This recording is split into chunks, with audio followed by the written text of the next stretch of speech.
ప్రధాని నరేంద్ర మోడీ ఆశయాలకు అనుగుణంగా రాష్ట్రంలో కూటమి ప్రభుత్వం పేదలకు నిత్యావసరమైన గోధుమ పిండిని అందించడం జరుగుతుందని రాష్ట్ర పౌర సరఫరాల కార్పొరేషన్ డైరెక్టర్ ఎనిమిరెడ్డి మాలకొండయ్య పేర్కొన్నారు. ఈ నెల నుండి రేషన్ షాపుల వద్ద 20 రూపాయలకు కిలో గోధుమ పిండిని రాష్ట్ర ప్రభుత్వం అందిస్తుంది. కాకినాడలోని డైరీ ఫారం సెంటర్ వద్ద 96వ నంబర్ గల రేషన్ షాప్ వద్ద కిలో 20 రూపాయల గోధుమ పిండి పంపిణీ కార్యక్రమాన్ని రాష్ట్ర civil supplies corporation director Enimireddy Malakondaiah ప్రారంభించారు. ఈ సందర్భంగా ఆయన మీడియాతో మాట్లాడారు. ఈ కార్యక్రమంలో కూటమి నాయకులు గాదే శివ, రామకృష్ణ, చంద్రశేఖర్ తదితరులు పాల్గొన్నారు. ఆంధ్రప్రదేశ్లో ప్రజలందరికీ కూడా గోధుమ పిండి ఇవ్వాలని, మార్కెట్లో అతి ఎక్కువ రేట్లో ఉన్నటువంటి గోధుమ పిండి కేజీ దగ్గర 50 రూపాయలు ఉంటే ప్రభుత్వం వారు ప్రజలకి 20 రూపాయలకే ప్రతి డిపో ద్వారా కార్డు వాళ్ళకి ఇస్తూ ఈ యొక్క సౌకర్యం ఏర్పాటు చేస్తారు. ప్రతి కార్డు వాళ్ళు కూడా ఈ గోధుమ పిండి తీసుకోవాలని చెప్పి కోరుతున్నాం.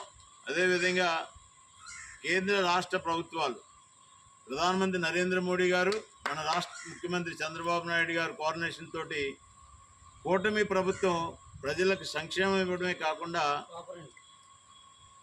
చాలా చాలా విలువైనటువంటి ఈ యొక్క తినుబండారాలు ఏవైతే ఉన్నాయో ప్రజల ముందు పెడుతున్నారు. బియ్యము, పంచదార, గోధుమ పిండి ప్రస్తుతానికి ఇస్తున్నారు. ఇంకా రాబోయే రోజుల్లో ఏరియాల వారీగా ప్రజలు ఎక్కువగా ఏదైతే వాడుతున్నారో అవి ప్రత్యేకంగా ఇవ్వడం కూడా జరుగుతుందని చెప్పి మన జరిగినటువంటి సమావేశంలో కూడా కొత్త నిర్ణయాలు తీసుకుంటారు నూతనంగా అని చెప్పి కూడా ఇన్ఫర్మేషన్ ఉంది. ఈ విధంగా ప్రతి ఒక్కరు కూడా కార్డు మీద ఈ గోధుమ పిండి తీసుకోవాలని, ఈ గోధుమ పిండిని ప్రభుత్వం వారు దాదాపుగా 30 రూపాయలు సబ్సిడీ తగ్గించి ఇస్తున్నారు కాబట్టి ప్రభుత్వం వారికి కూడా మనం ధన్యవాదాలు తెలియజేయాలి.